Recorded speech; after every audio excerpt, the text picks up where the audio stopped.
Welcome to the show. Thank you for having me. Yeah, now you are County Family and Service. Tell me a little bit about your family. You were pointing them out to me earlier. That looks like a very large family. So yeah, it's, for me, it's really exciting. When I decided to get in this race, my whole family just really rallied around me. And so it's something that's really important to me, community, family, service, and that's kind of the message that we want to get out. That's kind of the message that I think for law enforcement that we want to get out to our communities, is that it needs to be about community and family and service. And so we thought, what better way than to put my family, which is just such an amazing support to me. On the top left there is my mom and dad, and they wow, what an amazing support system they have been for me. Like, they are my biggest fans, my biggest cheerleaders, and they're out there every day when I have events to go to. Mom and dad are going with me and helping me put it together. And I'm just very happy that I could do something like this and honor my parents, and I'm just so happy that all of my family could be a part of it. My brother and sister and nieces and nephews and everybody. Well, it looks like you have a strong voter base right there. Yes. Well, and Mom's full-blooded Portuguese, so we have a really big Portuguese family that's going to get out there. So I'll do all right just in family votes alone. Now, tell me a little bit about the issues that you are talking to people about, because I know that you've already had at least one meet and greet that I saw on Facebook. I don't know how many others you've had, but what are you talking to people about when you meet them or when you're walking the district? Yeah, or the county, I should say, because that's a lot of houses. It is. It's a huge county, and that's one of the things when I decided to do this, it was like, wow, as this has gone on, I didn't grow up in politics, and I don't have a political experience or come from a family that's involved in a lot of the social scene. So getting out to all the different cities in our county has been really big. But some of my concerns were the direction that the department has been going. And I was really concerned over the number and the amount of lawsuits that we've had in the sheriff's department. We've had almost $10 million has been spent in defending and in paying out lawsuits that the department has lost. And the difficult part is probably half of that has been employee related. So it comes from the inside. And I think these are preventable lawsuits. I think these are things that if we change how we do business and work a little closer with the employees and the employee associations, I think we can eliminate a lot of that stuff. So that was really a big thing for me. Like, I really wanted to get out, and I've been telling people, that's our taxpayer money. And when we're spending $10 million on lawsuits, that's $10 million that's not going for cops on the street. That's $10 million that's not going to keep deputies working in our jails, which keeps inmates locked up in our jails. So I think being more financially responsible with our money and how we do business, I think will really help and benefit our taxpayers. Well, it sounds like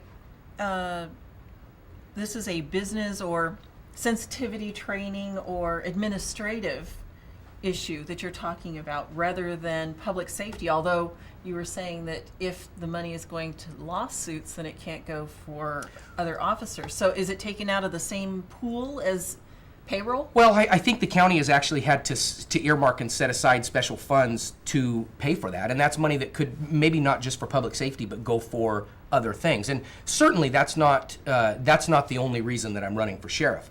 That was one of the things that was kind of the impetus to get me involved. I mean, there's a lot of things that I think we need to change. When our budget cuts hit, we laid off a lot of our deputies, and we need to get back up to staff. And we have positions funded that we're not able to fill, and we need to get these positions filled out on our streets and in patrol. We used to have our own academy that we worked in conjunction with Modesto Police Department in it, and that was closed down. And I think it's very important that we get our own police academy going, because that's where we're going to get our homegrown officers, our people that come from here. I was born and raised here. I'm the hometown boy. I've lived in Ceres my whole life, and I care about the community. My children grow up here. My family is here. And what we're doing right now is we've been sending our recruits to Alameda County to their academy. And it's quite expensive when you talk about that we have to house them and feed them for 6 months while they're going to the academy, in addition to paying for the academy. And some of the concerns you have when you send them over there, our recruits are going to an academy class with officers that are going to graduate and work in Bay Area law enforcement agencies. And our valley can't compete pay-wise with our salary and benefits with Bay Area counties. So it's tough because we get some of these guys that we send over and then they get cherry-picked from these other agencies.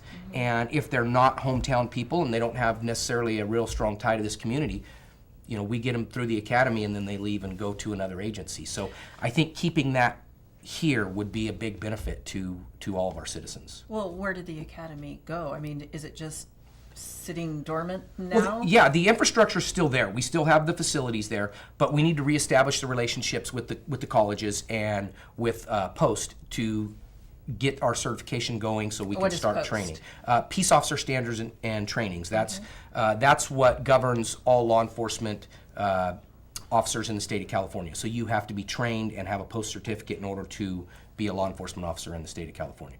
So now, is it different being a deputy in the county versus a police officer in the city? Would they go to different academies or the same academy? No, it's the same academy, and that's a lot of people are kind of confused about how that goes. Now, your cities and municipalities, they have their own police department. So Modesto, the city of Modesto they have a chief and they have all of their officers and their rank and structure throughout.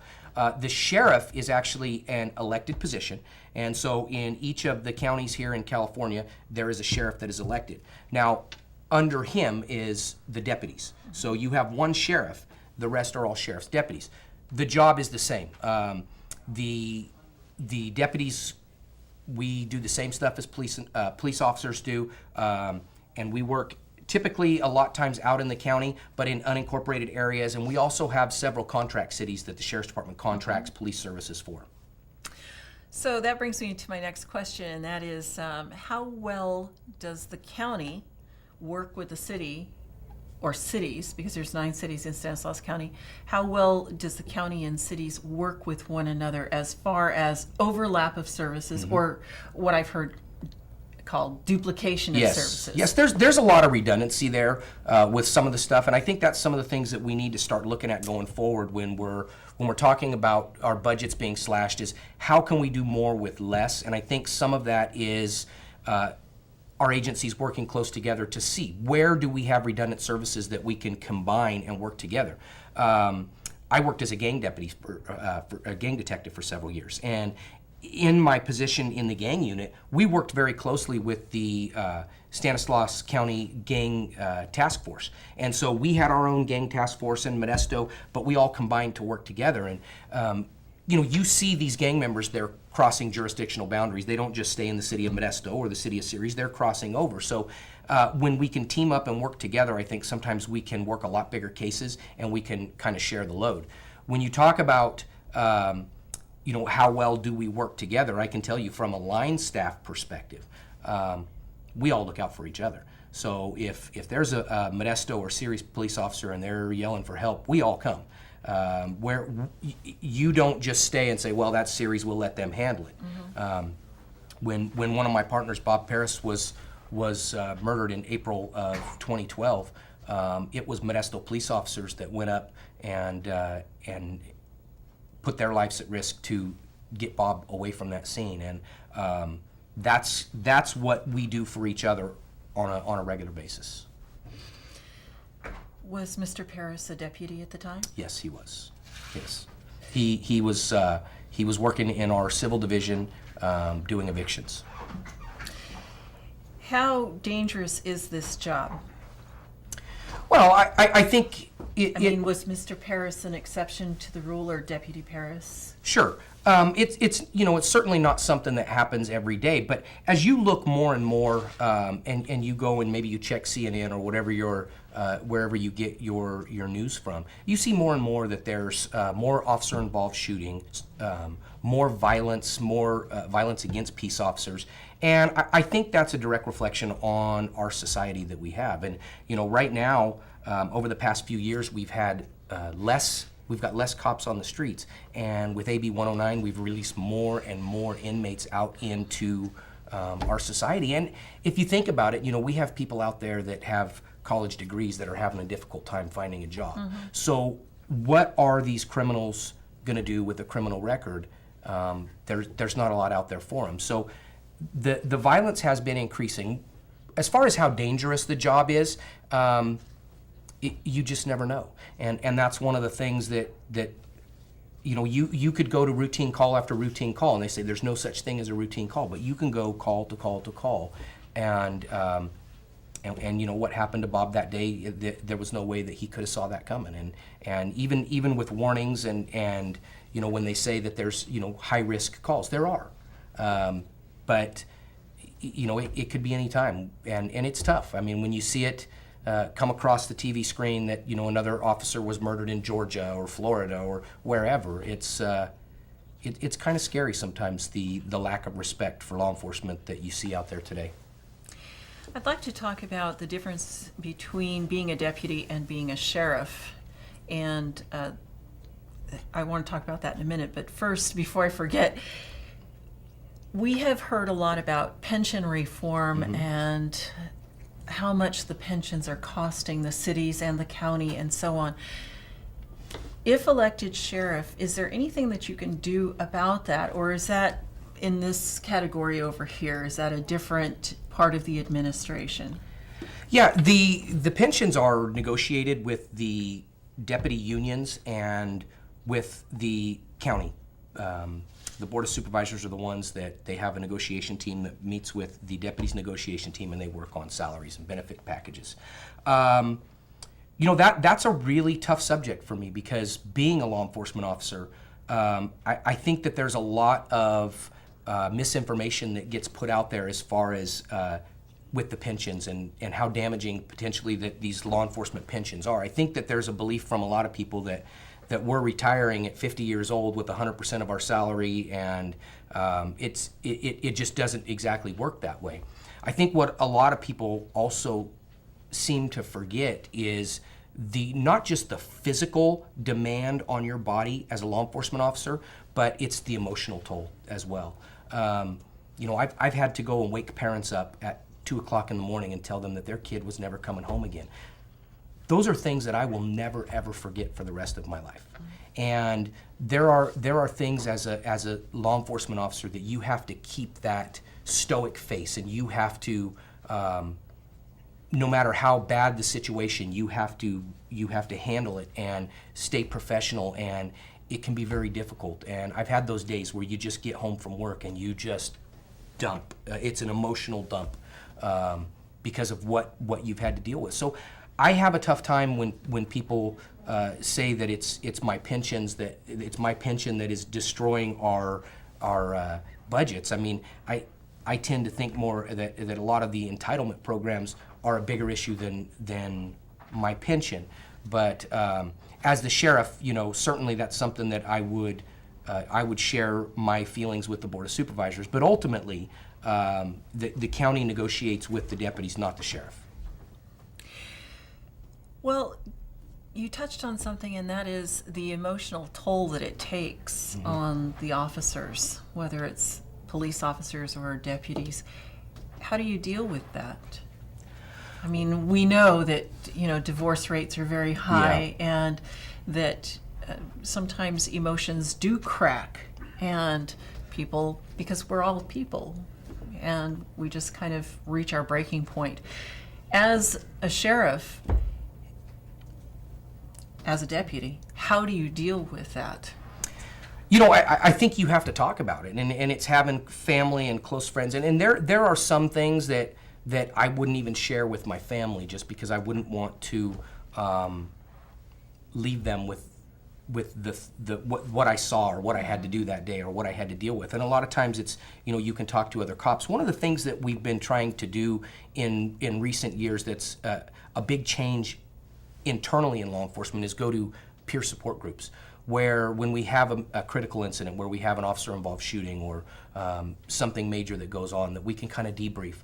Dr. Jocelyn Rowland works with the Sheriff's Department, and she is amazing therapist that you can go and talk to if something goes on. And I think, there's always been that stigma that cops are these tough, I'm not going to talk to anybody about it. But we're seeing more and more that even those tough cops that tuck it down can have problems later on. And so what we tried to do is try to encourage more to go and talk to somebody. And we kind of try to have buddies, other law enforcement buddies that reach out to an officer when he's involved in an officer-involved shooting or anything like that.